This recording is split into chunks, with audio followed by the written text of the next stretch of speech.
Penn State is a program that is used to bringing in elite talent. That's one of the things they've done very well under James Franklin. The numbers are down a little bit this year, but to be clear, one of the main reasons why is because their total commits is down. For example, they had 27 commits last year. They have about 15 in the class this year.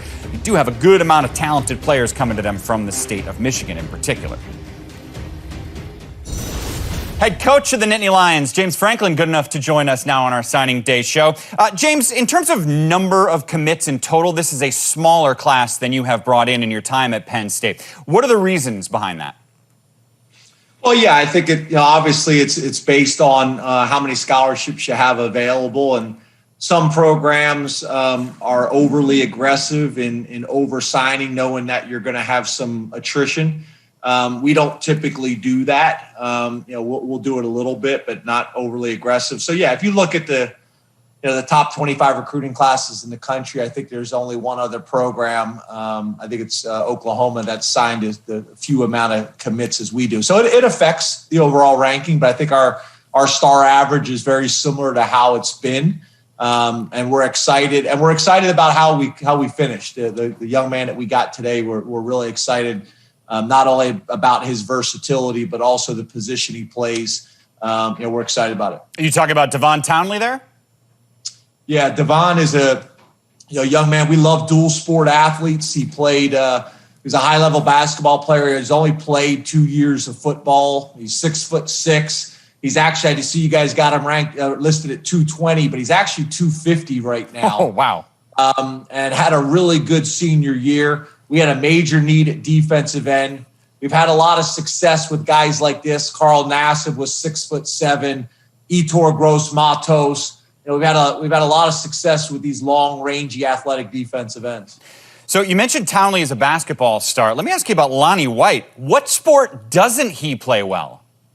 Yeah, if you're interested, there's some dunk highlight tapes with Harrison Wallace, who's committed to us, with Lonnie White. Lonnie White, I'm a little bit torn because some people are projecting him as a first-round draft choice in baseball, and I'm kind of torn. Like, I want that for him, but I also don't want that for him. He's going to play both for us on campus. His mom and dad I went to college with. They played basketball at East Stroudsburg, where I played football, so I've known him and the family for a very long time, and he's big. He's 210 pounds, and we think he's got a very bright future on the football field as well. You got a handful of four-star players from the secondary. Why was that important for you? Yeah, I think we're all seeing what's going on with college football, and the perimeter players on offense, the wide receivers, and the type of points that people are able to put up. So being able to defend people on the perimeter is really important. Guys that can make plays on the ball. Kalen King that you're showing right here had an unbelievable senior year for Kaz Tech, a program that obviously has put up a number of big-time players. Him and his twin brother. They're not identical because one is a 240-pound linebacker and he's a 6 foot, 175-pound defensive back. But yeah, having athletes on the perimeter, they're going to be able to match up with these high-level receivers and these spread offenses. James, I'm curious, how has your philosophy about transfers changed at all over the last handful of years?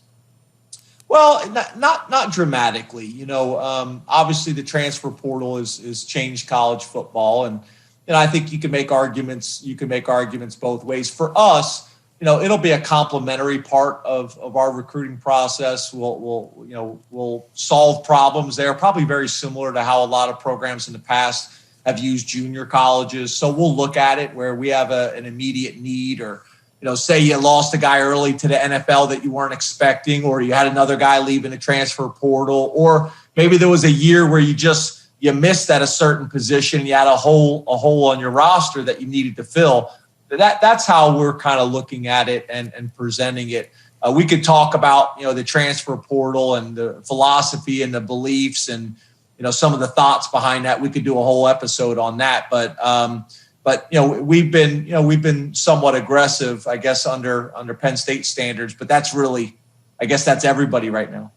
Before we let you go, I want to tell everyone what happened right before we came on the air. You asked about my kids. I said, "Oh, they're fine. They're 1 and 4." And what did you say? Well, I guess as a coach, my first thing, I don't know why, but I didn't think age. I thought that was their record in some type of youth sport. And based on your athleticism, it made sense to me that they'd be 1-4. Yeah. Winning 20% of the time athletically would be a goal for my kids. Thank you, James. Appreciate the time, sir. Thanks, Mike. Have a great day. Give everybody my best. I mean, he's right on. He's right on. He's got you down. He's got me down, exactly. My poor kid. Hey, Mike, see, this all goes back to, I think, when you were a referee up at Penn State during the spring. You threw a flag when you shouldn't have. So you're still paying for it. Yeah. People think that's a joke. That's not. Howard, we did talk to him about the transfer portal, and Penn State's a really interesting position right now because they lost some guys from the portal, and they gained a lot of guys. How's this working out for them? So think about this, Mike. Let's go back to his conversation he just had. He started talking about whether you have some guys go off to the NFL early, whether you missed on some guys. What you're hearing is free agency. He talked about being able to bring some guys in from the transfer portal that would allow you to maybe fix some of the holes that you may have on your team. And as he mentioned, this is what a lot of teams are going to do. But I think one of the things that happens is you continue to elevate your recruiting. You're going to have players that are not going to be as satisfied in the program as they were when they first got there. So you're trying to get to a point, as we talked about with Ohio State, that you're able to bring in multiple 5 stars. You're able to bring in multiple 4 stars at the same position and still be able to get that, develop them and also get the benefit of what that athleticism that they have on the field. I think Penn State is trying to get to that point, and I think they'll get there because of the coaching staff that they have. I just believe it's a process you have to go through to get to a point where you can just stockpile talent at any position you want, and everyone's going to be satisfied and willing to wait their turn. I don't think there's any doubt the reason their class isn't ranked as high as some of the others is because of the numbers, right? They signed a small class. It also gives them a lot of flexibility. But something else to think about, I mean, they had a season that they never anticipated, right? They were short of their goals. They were short of their expectations. James has been there a good amount of time now, and this happens to programs, right? You go through some tough years, some transition years, and I think when a coach has gone through a tough year, he's very careful about who he brings into the program. And if he could bring in a small, high-quality group that personalities fit, and he thinks he can really help his roster with those 15, and as Howard says, bring in some other people, transferring and portal, and as James described it, use it like we used to use JCs. I bet he has great confidence in every one of the guys that he signed this year. They will fit what he wants at Penn State personality-wise, because that's what a coach does when they have a disappointing year. They look at everything, especially chemistry, locker room, and so on. One of the positions they've been stockpiling talent at is wide receiver. We talked about Lonnie White earlier. He's going to fall right in line, I think, with KJ Hamler. You saw Parker Washington play early. I think Lonnie White has a chance to do that himself. A multifaceted kid. He mentioned his baseball background. He's played some quarterback, done just about everything athletically that you can do. That's a position that maybe Penn State hasn't been as famous for. They're known as linebacker U. Coach talked about their defensive end history recently, but I think the wide receiver talent is something that stands out. Harrison Wallace, another guy coming in this class that I think can make an impact. And a final note on this class, always notable when you get the number 2 player at any position. That's what they got in a kicker. They have the number 2 kicker in the country coming to State College.